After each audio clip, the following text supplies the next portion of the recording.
Hello दोस्तों, आज हम करेंगे मैथ के महत्वपूर्ण प्रश्न को हल। और दोस्तों, इन प्रश्नों के अभ्यास के माध्यम से आप अपनी किसी भी परीक्षा की तैयारी को बेहतर कर सकते हो। आइए दोस्तों, शुरू करते हैं आज का पहला प्रश्न। दोस्तों, यहाँ पर प्रश्न में दिया हुआ है कि 50 से कम 3 के सभी धनात्मक गुणजों का योग ज्ञात कीजिए।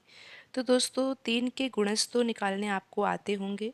किस तरह से 3 के गुणज निकालेंगे दोस्तों 3 के गुणज यानी कि 3 का पहाड़ा हमें लिखना है, लेकिन कहाँ तक लिखना है दोस्तों? 50 से कम।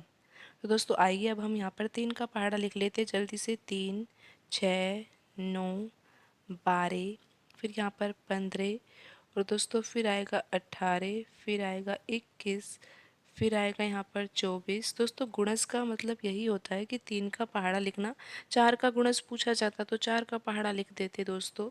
यहाँ पर फिर आएगा 27, फिर आएगा यहाँ पर 30, और दोस्तों हमें 50 से कम तक के लिखने हैं 3 के गुणज।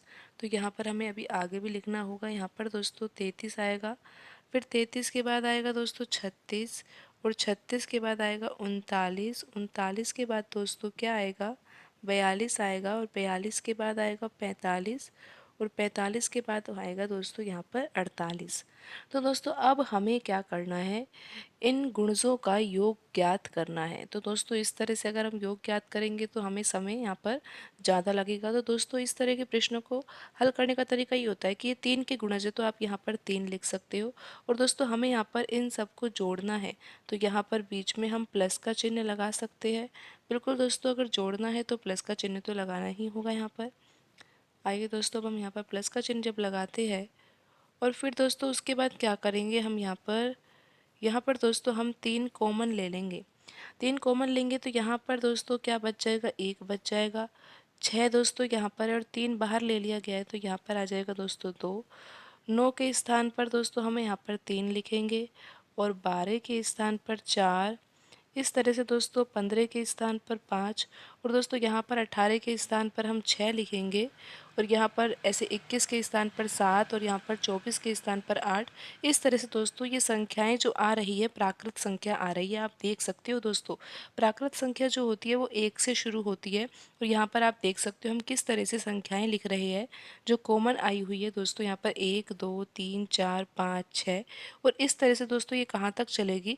आप यहाँ पर देखिए दोस्तों, यहाँ पर लिखा हुआ है 48, और 48 से पहले लिखा हुआ है 45। दोस्तों यहाँ पर अगर हम 45 में 3 का भाग देंगे, क्योंकि 3 ही तो कॉमन लिया गया है, तो यहाँ पर कितना आएगा दोस्तों? 15 आएगा। और दोस्तों 48 में जब 3 का भाग देंगे तो 16 आएगा। तो दोस्तों अब हम यहाँ पर किस तरह से हल करेंगे? दोस्तों हम यहाँ पर 3 को तो लिखेंगे ही लिखेंगे, और दोस्तों यहाँ पर जो ये 1, 2, 3, 4, 5, 6, और ये कहाँ तक चल रहा है दोस्तों? 16 तक।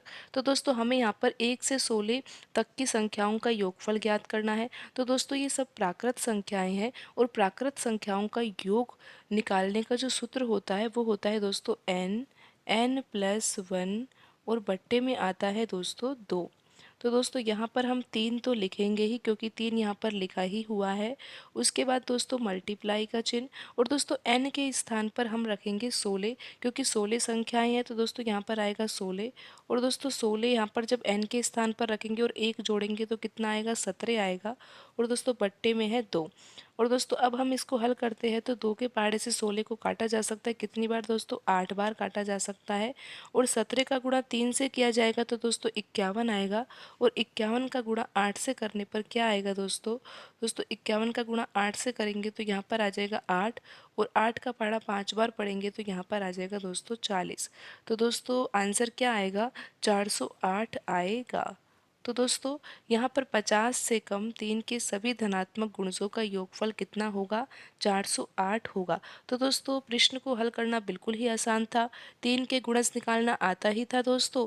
हमने यहाँ पर 3 के गुणज लिखे थे, लेकिन कहाँ तक लिखे थे दोस्तों? 48 तक लिखे थे। और दोस्तों 48 के बाद जो अगला गुणज आएगा वो 51 आएगा, लेकिन 51 हम यहाँ पर नहीं लेंगे।